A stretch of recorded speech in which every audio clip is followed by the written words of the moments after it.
जय श्री राम। मेरे वृश्चिक राशि के प्यारे जातक जातिका, बहुत स्वागत है आपका आपके अपने बेहद खास कार्यक्रम। अगर मैं एक शब्द कहूं कि इस महीने यानी दिसंबर आपके जीवन में राजयोग देने वाला होगा, तो मुझे लगता है गलत तो नहीं होगा।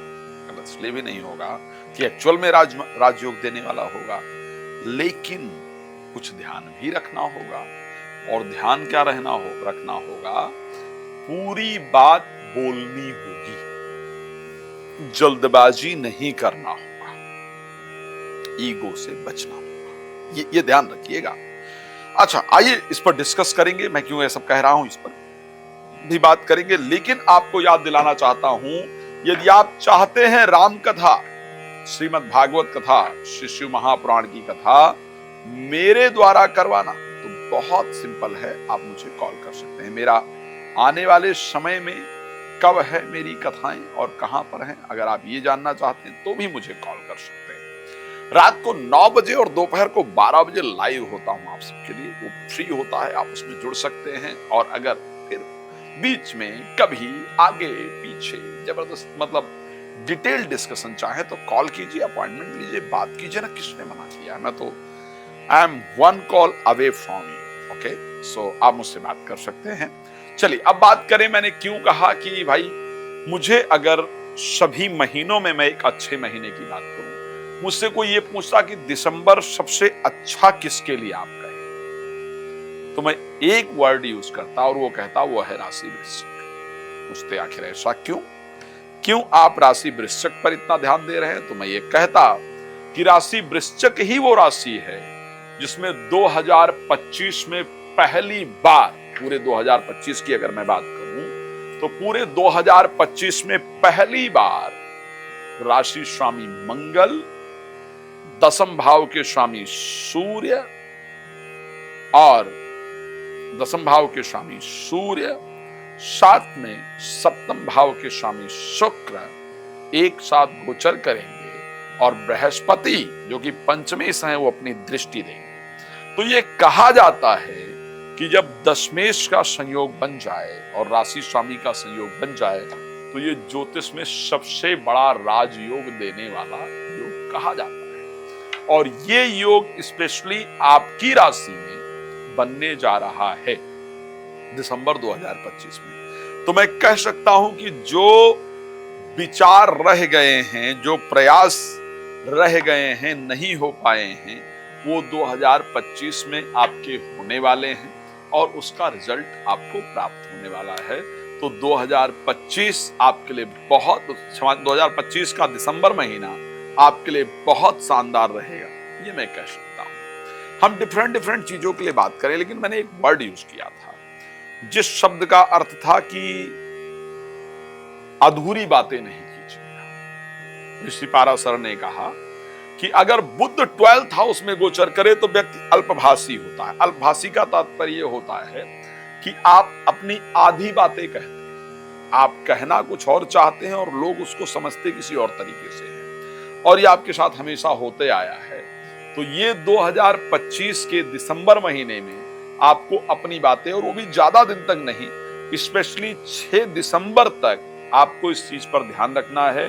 6 दिसंबर तक यदि आप अपनी बात कह रहे हैं तो प्रॉपर तरीके से उसको कहिए, अधूरी बात मत छोड़िए। अगर आपने अधूरी बात छोड़ी तो आपको प्रॉब्लम। एक बात और कह दूं उन लोगों के लिए जो लोग शेयर मार्केट, लॉटरी, सट्टा इत्यादि को अपना धंधा मानते हैं या यहां ट्राई करते हैं, और अगर आपकी राशि वृश्चिक है तो प्लीज इसमें ट्राई नहीं कीजिएगा। 6 दिसंबर तक आपके नुकसान का प्रॉपर योग बन रहा है। तो अगर यहां पर लॉटरी, सट्टा, जुआ इत्यादि में आपने इन्वेस्ट किया तो उसका खामियाजा आपको भुगतना पड़ेगा और उसके कारण आपका नुकसान होगा। इस प्रकार की परिस्थिति आपके राशि में पूरी तरीके से नजर आती है। तो प्लीज सावधान रहिएगा। मेरा काम है आपको सावधान करना। भाई आप क्या करते हैं क्या नहीं करते वो आपके ऊपर है, लेकिन मैं ये कह सकता हूं कि ये नहीं कीजिएगा, नहीं तो आपका फाइनेंशियल नुकसान होगा। लेकिन 6 तारीख के बाद जब बुध भी पहुंच जाएंगे वृश्चिक राशि के अंतर्गत, तो फिर परिस्थितियां कुछ और होंगी, बल्ले बल्ले होगा, जिसको कहा जा सकता है सबसे बेहतरीन रिजल्ट देने वाला समय होगा। मैं ये कह सकता हूं, बिल्कुल निश्चित परिस्थिति के साथ कह सकता हूं कि स्वाभिमान के साथ इस महीने में आप जिएंगे। आप किसी के सामने झुकना पसंद नहीं करेंगे, लेकिन आपको जबरदस्ती लोग बुला करके सम्मानित करेंगे, आपको जबरदस्ती एक अच्छा रिस्पांस मिलेगा, आपको लोग नई चीजें देंगे, आपको अप्रिशिएट करेंगे आपके काम को कि यस आपने बहुत अच्छा किया है। तो प्रतिष्ठित लोगों से मुलाकात, सम्मानीय लोगों से मुलाकात, सम्मानीय लोगों के साथ बात, सम्मानीय लोगों से कुछ आश्वासन की आपके साथ ऐसा किया जाएगा, ये आपको जरूर मिलने वाला है, इसको ध्यान रखिएगा। ध्यान रखिएगा, आपका अगर मैं एजुकेशन को लेकर के बात करूं तो इस महीने एजुकेशन को लेकर के मुझे बेहतर परिस्थिति मिलती हुई दिख रही है। अगर मैं मित्रों के साथ की बात करूं तो इस महीने मुझे वो आपका बेहतर रास्ता उनके साथ मिलता हुआ नजर आ रहा है। अगर मैं इस महीने नौकरी की बात करूं तो नौकरी में कुछ नया परिवर्तन होता हुआ नजर आ रहा है, नए लोगों से मुलाकात होती हुई नजर आ रही है, नए कार्य के लिए प्रयास करेंगे, उसमें सफलता मिलती हुई मुझे नजर आ रही है। लेकिन आपको बताना चाहता हूं, क्रोध में आकर के अनजाने में प्रयोग किया गया एक शब्द है जो आपके पूरे महीने को खराब करने वाला होगा, जिसके कारण कुछ लोग मन के अंदर षड्यंत्र पाल लेंगे और उस षड्यंत्र के कारण आपको दिक्कत का सामना करना पड़ेगा। तो प्लीज अपने शब्दों को बहुत ध्यान रखिएगा, अहंकारी होने से बचने पर विशेष कार्य कीजिएगा, नहीं तो आपके नुकसान का चांस निश्चित रूप से रहेगा। जीवन साथी का स्वास्थ्य थोड़ा सा ढीला रहेगा स्टार्टिंग में, तो उसके स्वास्थ्य को लेकर के आपको विशेष ध्यान रखने की आवश्यकता है। चलिए अब सबसे पहले थोड़े आपके स्वास्थ्य को लेकर बात कर लें। तो स्वास्थ्य को लेकर ये कह सकता हूं कि क्रोध पर कंट्रोल रखिएगा, पित्त प्रकृति थोड़ी बढ़ेगी, वायु प्रकृति बढ़ेगी, उस पर ध्यान रखिएगा। अगर मैं बात करूं फाइनेंस की पोजीशन को लेकर के, फाइनेंस की पोजीशन बिल्कुल बेहतर रहेगी, आपको उसके लिए परेशान होने की आवश्यकता नहीं है।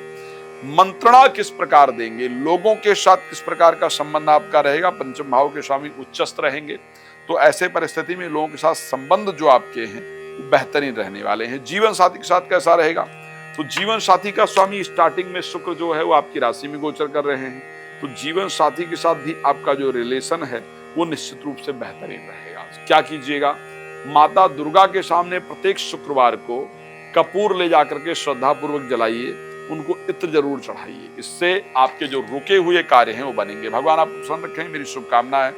रात को 9 बजे, दोपहर को 12 बजे लाइव आता हूं, मेरे साथ जुड़ सकते हैं और बाकी कथा करवाने के लिए कहीं भी आप चाहते हैं तो मुझसे संपर्क कर सकते हैं। अगर आप वर्षफल प्राप्त करना चाहते हैं तो वर्षफल आप प्राप्त कर सकते हैं। भगवान आपको प्रसन्न रखें, इसी शुभकामना के साथ जय श्री राम। बहुत धन्यवाद।